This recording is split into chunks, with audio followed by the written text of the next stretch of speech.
હવે સમાચાર વિગતવાર।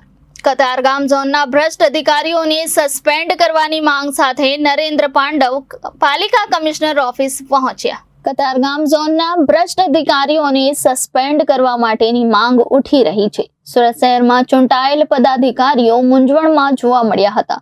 અધિકારીઓ સામે અનેકવાર રજૂઆત કરવા છતાં કોઈ કાર્યવાહી કરવામાં આવી નથી। ત્યારે ભાજપના કોર્પોરેટર નરેન્દ્ર પાંડવે કમિશનર સમક્ષ માંગ કરી હતી।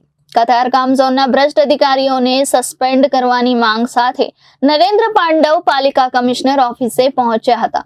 પાલિકા કમિશનરને પુરાવા સાથે રજૂઆત કરી હતી। કતારગામ ઝોનમાં ગેરકાયદેસર બાંધકામનો રાફડો હોવાની ફરિયાદ ઉઠી રહી છે।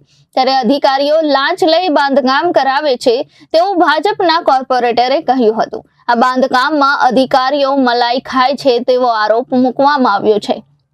અધિકારીઓ સામે કોઈ કાર્યવાહી નહીં થાય તો હું એસીબીમાં ફરિયાદ કરીશ તેવું કોર્પોરેટરે જણાવ્યું હતું। જી આપનું નામ ડેઝિગ્નેશન? મારું નામ નરેન્દ્ર પાંડવ, વોર્ડ નંબર 7ના કોર્પોરેટર અને લાઇટ એન્ડ ફાયરના વાઇસ ચેરમેન છું હાલમાં। શું ફરિયાદ લઈને આવ્યા, શું આક્ષેપો?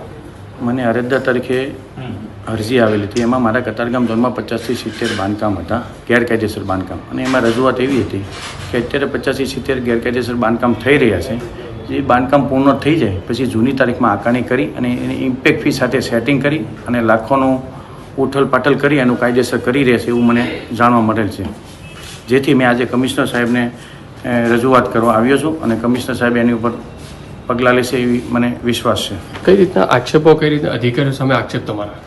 મારી સાથે જે અરજદારે જે અરજી આપી છે તેમાં બધા 50 થી 70 છે, નામ સહિતના છે। જુનિયર ઇજનેર જિગ્નેશ પટેલ છે, શરદ ઝાલાવડિયા છે, આદિત્ય ગાંધી છે, જય નારોડિયા છે, અને કમિશનર સાહેબનો બી લેટર છે એમાં કે જે કોઈ ગેરકાયદેસર બાંધકામ થતું હોય તેના ઉચ્ચ અધિકારી પગલાં લઈ શકે। તો શું કામ ઉચ્ચ અધિકારી પગલાં નથી લેતા? જેથી મને સંતોષ ના થયો એટલે કમિશનર સાહેબ પાસે આવ્યો છું અને એમને રજૂઆત કરી છે। શું છે મિલીભગત, શું હોય છે?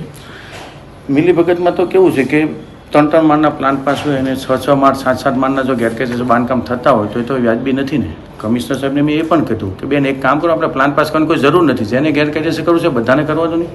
આપ જો જેટલા પ્લાન પાસ થઈ એમને સીલ માર્યા છે, અનલીગલી એને કોઈને સીલ માર્યા નથી, તો શું પ્લાન પાસ કરે એને ભોગવવાનો વારો આવે છે? આ તો ખોટું જ કહેવાય ને। અધિકારીઓ પોતાની મનમાની ચલાવે?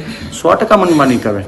હું તો કહું અધિકારીને સસ્પેન્ડ કરવાની વાત છે, મેં કહ્યું સસ્પેન્ડ નથી કરવા, એને ડિસમિસ કરો। જો એક વખત ડિસમિસ કરશો તો આખા સુરતમાં એક નામ અને એક ઇમ્પ્રેશન પડશે। ખરેખર અધિકારીને ચેતતા રહેવું જરૂરી છે। જો કાર્યવાહી નહીં થાય તો તમે કઈ રીત સુધી પહોંચશો? ના, તો જો કાર્યવાહી નહીં થાય તો હું એસીબીમાં આગળ જઈશ, પણ મને વિશ્વાસ છે કે કમિશનર સાહેબ આનું 100% પૂરું કરશે, મને આત્મવિશ્વાસ છે।